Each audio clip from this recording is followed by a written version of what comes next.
Hey YouTubers, welcome to Joe's Garage. This is just a quickie tour to show you what goes on in here. Always have something going on in here.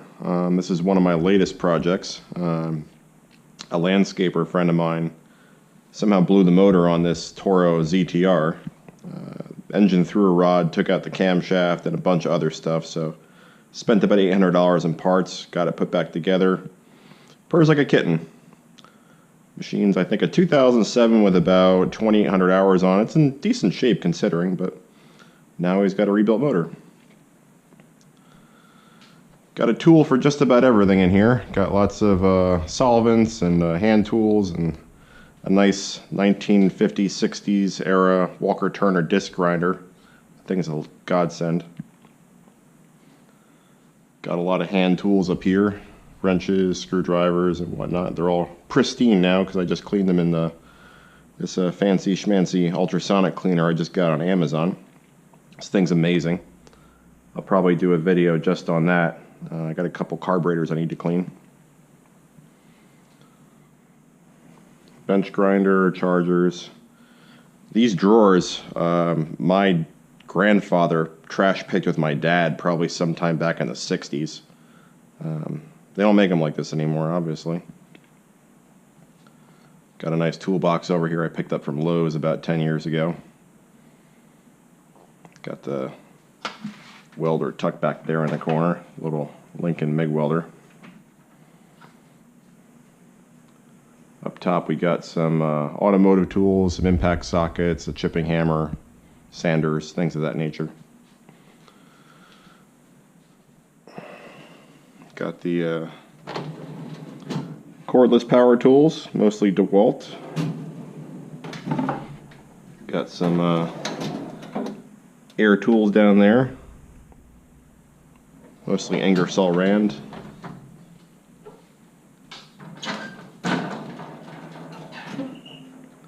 a lot of measuring tools in here, automotive specialty tools. Got the Chrysler Y-Tech for diagnosing Chrysler vehicles. That's the factory level scan tool.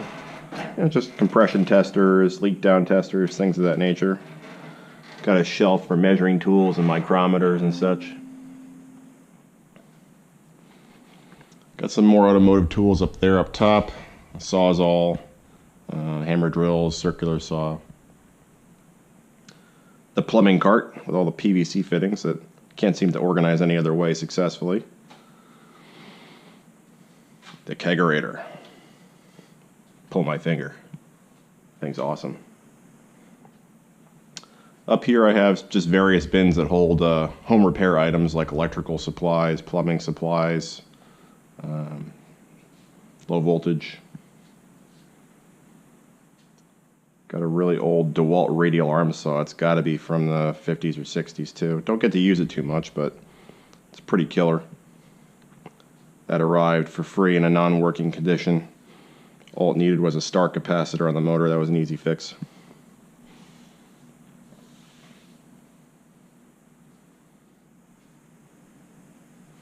You probably noticed this monstrosity here, this wine fridge. Neighbor gave this one to me. It's a 177 bottle Allavino wine fridge. It's not cooling anymore. The computer control board at the top is throwing an error code U3, which according to my research suggests it's an evaporator sensor, but the evaporator sensor tests out okay, so that's a bit of a mystery. Probably go into that in a little bit more detail this weekend, see what's going on. Otherwise it's in pretty good shape, just a little dirty. Got my home-built air compressor back in the corner there. Pieced that one together from an old dry cleaning air compressor. It's an 80-gallon, does about maybe 16 cubic feet a minute at 175 psi. It's a two-stage. Just built that, I think, actually almost a year ago. It's been a good unit though.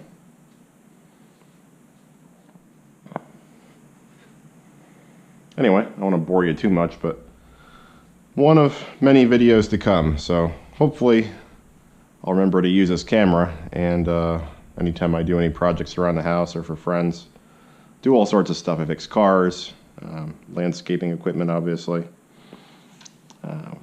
odd jobs around the house,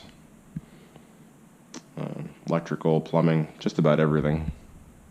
So hopefully I can teach you guys something, and maybe you could teach me a few things too, because I'm not perfect. Anyway, have a good one, and stay tuned.